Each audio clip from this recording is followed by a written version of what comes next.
Gagawa tayo ng 5 ways ng paggawa ng fruit soda. Sa recipe video na gagawin natin ay lalagyan natin ng costing at suggested selling price. Magkano nga ba pwedeng ibenta ang regular na fruit soda at magkano ang profit mo? And gagawa tayo ng fruit soda na may fruit jam. Ayan, so eto yung mga gagamitin natin. Meron tayong fruit flavored syrup, meron tayong jelly, tapos may mga jam tayo dito. And syempre, kailangan natin ng Sprite para sa soda natin. Pero pwedeng gumamit ng 7-Up. And para sa soda float natin, syempre kailangan natin ng ice cream. So gumawa ako ng homemade na vanilla ice cream. And syempre kailangan natin ng mga cups. So yan, may sticker yung cups natin. Ito yung gamit ko. Ayan, para maganda tignan yung cups. And syempre meron tayong ice. So simulan na natin. Okay, ang una natin gagawin ay yung basic na muna na fruit soda. Plain fruit soda lang. Okay, so una maglagay tayo ng yellow. Next ay maglagay tayo ng fruit syrup. Ang gagamitin ko ay green apple nut syrup. Ayan. Tapos, lagyan natin ng soda. Ang gagamitin natin ay Sprite.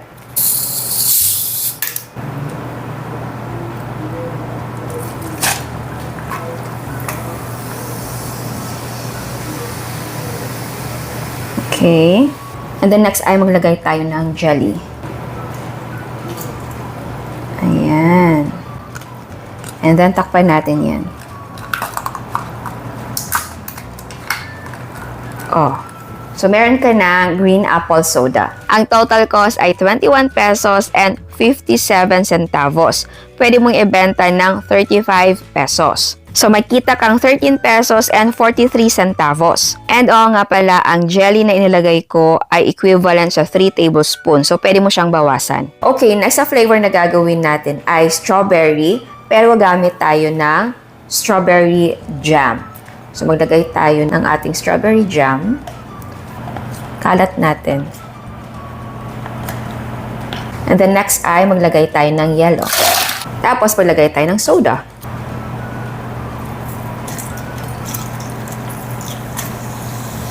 Alright. So, eto ay okay na. Pero, pwede pa pong lagyan natin ng strawberry syrup. Ayan. Tapos, maglagay tayo ng rainbow jelly. Oh. Eto naman, pwede mong ibenta ng 40 pesos. May kita kang 15 pesos and 63 centavos. Okay, next, para sa Yakult soda natin, blueberry flavor, yung gagawin natin. Pero, maglalagay tayo ng blueberry jam. Optional naman talaga ang paglalagay ng jam, pero extra special kung meron. So, maglagay tayo dyan. Ikalat natin yan. Ayan. Tapos, iyalo. And then next ay maglagay tayo ng Yakult. Next ay Sprite.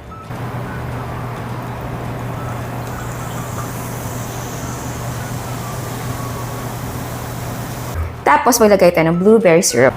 Ayan. And then, next yung ating jelly. Eto din ay pwede mong ibenta ng 50 pesos. Ang kita mo ay 11 pesos and 99 centavos. Okay, so next ay cream soda or milk soda. Ang flavor ay mangoes. Maglalagay tayo ng mango jam. Ayan, so scoop natin yan. Tapos, ikalat natin. Tapos, maglagay tayo ng yellow. Next ay maglagay tayo ng gatas.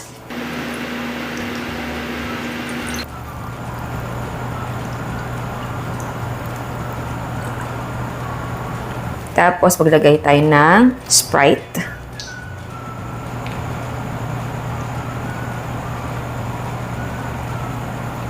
Ayan. Next ay maglagay tayo ng mango syrup. Kung ayaw niyo na maglagay ng mango syrup, pwede naman. Pero kung gusto niyo na mas lasa yung mangga, maglagay po kayo ng mango syrup. Tapos jelly. Yes po, pwede hindi naman maglagay nito. Pero fun lang kasi kapag meron nito, no? Ayan. Eto din, pwede mong ibenta ng 50 pesos, may profit kang 14 pesos and 28 centavos. Okay, next. Soda float. So, ang gagawin natin na flavor ay strawberry. Lagay tayo dyan. Ang ganda naman ng docking jam dahil may mga buo-buo talaga. Yan. Pwede to sa ano, kung gagawa kayo ng mga fruit milk. Oh, na-miss ko na ang fruit milk. Gusto ko yon. Gawa tayo ulit. Tapos lagay tayo ng yellow. Oops. Tayo ng Sprite.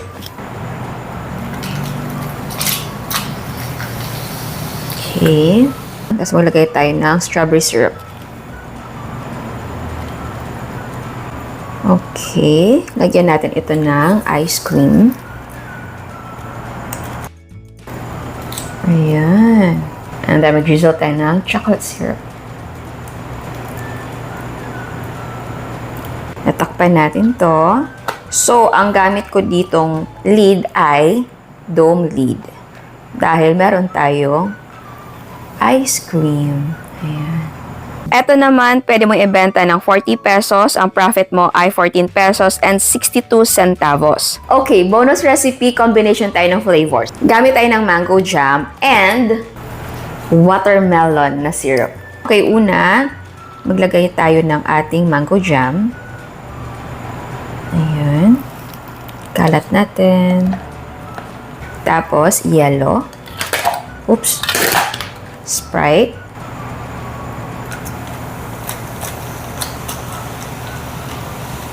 Tapos, maglagay tayo ng watermelon syrup. Ayan. So, yung jelly ko ay isang ganito talaga nilalagay ko. Pero, pwede naman na half nito. 1 tablespoon pwede. Ito din, pwede mo ibenta ng 40 pesos. Ang profit mo ay 15 pesos and 63 centavos. Okay, so tikman na natin. Ayan, no? So, i-mix natin para ma-mix naman yung green apple syrup dun sa ating soda. Wow, ang ganda. Sorry, na-amaze ako. Matagal na akong hindi nakagawa nito. At yung first talaga na ginawa natin ito ay wala pang jelly. Tikman na natin to. Alam ko, yung iba alam na kung ano yung lasa nito. Na very common na siya.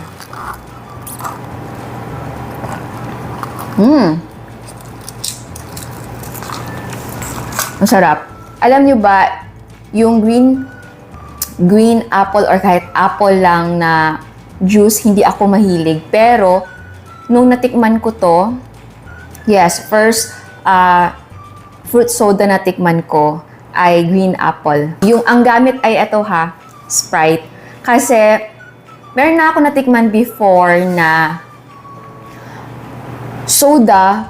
So, ang ano kasi nun ang description nila sa menu nila ay soda, pero hindi ito yung gamit nila. Talagang meron silang machine. Tapos, siguro water soda ang nandun. Tapos, nalalagay sila ng fresh na fruit juice. Hindi syrup ang gamit nila. So, yun naman, ang natikman ko dun ay orange yung flavor. Pero, yung first na natikman ko na eto ang gamit, eto yung flavor na gamit nila. Green apple yung pinili ko and nagustuhan ko siya. And fun siyang inumin dahil may jelly. Yung jelly ay kasya dito sa ating straw. So, hindi ito super slim na straw. So, para safe, gamit kayo nung pang bubble tea na straw. Kung hindi ka makahanap ng ganito na size ng straw. Masarap i-partner sa fries, sa mga street foods, sa burger, di ba? Again, ang ginamit natin dito ay green apple na syrup. Pwede naman strawberry, blueberry, mango, watermelon, peach, lychee.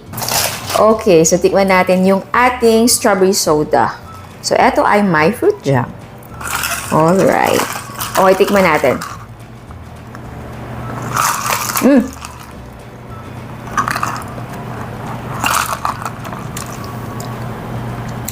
Alam nyo, una kong nasip, hindi yung jelly.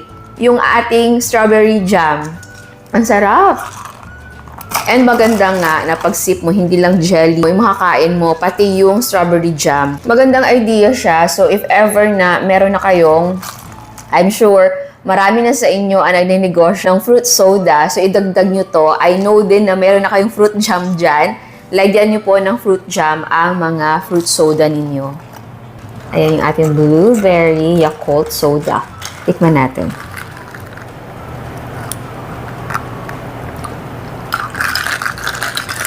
Okay. Kung noon, pag inom mo ng Yakult soda mo, ang malalasahan mo, yung soda, Yakult, and yung fruit flavor na inilagay mo. Dito, hindi lang lasa may experience mo, pati yung prutas dahil sa jam. So, yes.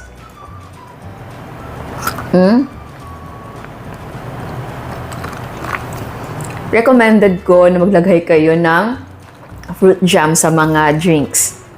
Ayan, so tikman natin. Ang ganda ng ano niya. Parang marbled.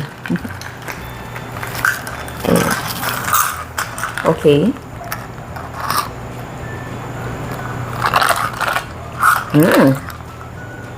Nakakain ako ng mangga.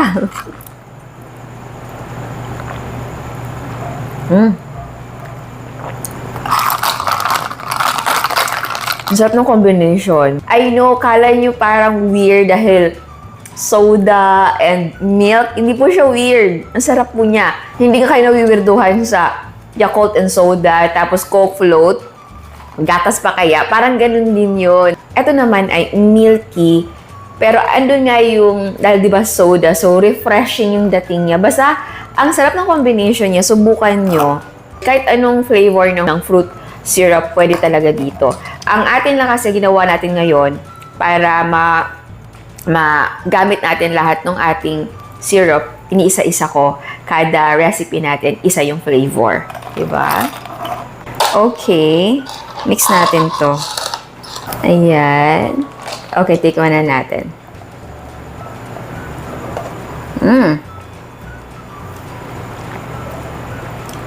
See, kapag may jam yung soda ninyo, pag sip talaga, yun ang unang masisip. Okay. So, basically, yung ating strawberry soda na float ay kagaya ng mga ginagawa ng ibang shop or ng ibang snack bar. Pero eto lang ay may jam. So, yun lang yung parang extra special na alam mo yung may makukuha ka na iba dun sa drink na yun, which is yung jam.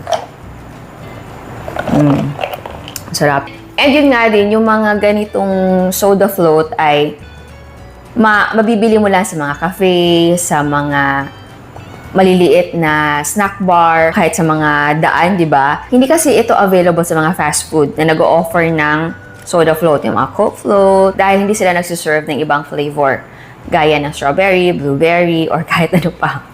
Kagaya ng meron tayo dito. So, very simple lang sa kanila. So, pwede mo talaga itong gawing pang negosyo. Ang dami nang gumagawa nito, pero patok pa rin siya. Ayan siya. Mix natin.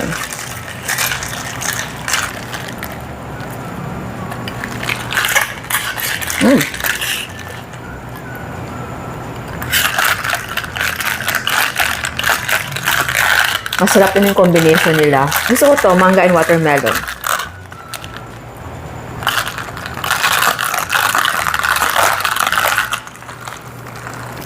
Natutuwa talaga ako every time na may masip akong jam. Noong una, natutuwa ako kapag sinker. Ngayon, mas natutuwa ako dahil may jam. Yung jam kasi natin ay may buo. Yes, again, malapit ng summer. So, ihanda nyo na ang mga sangkap para sa summer drinks ninyo.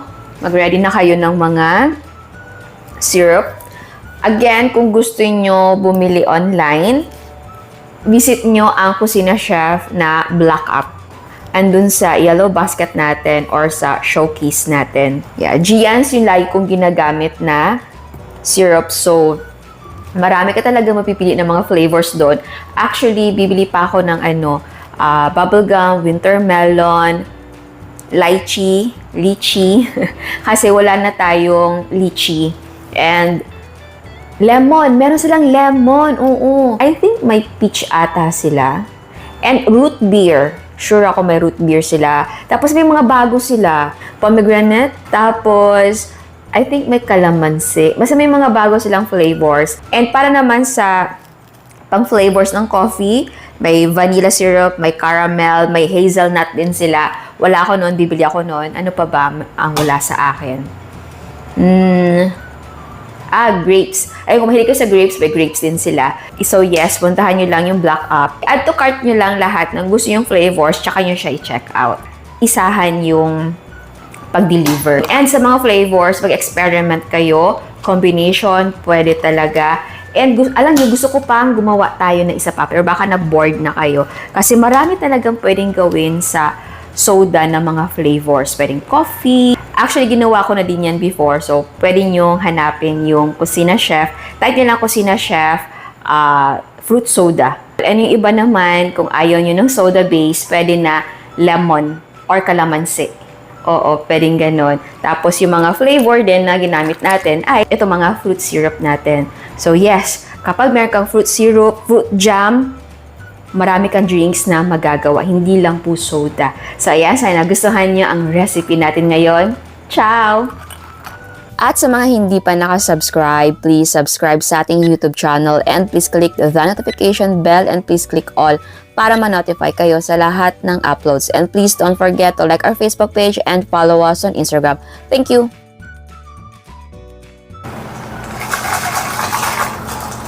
Ayan.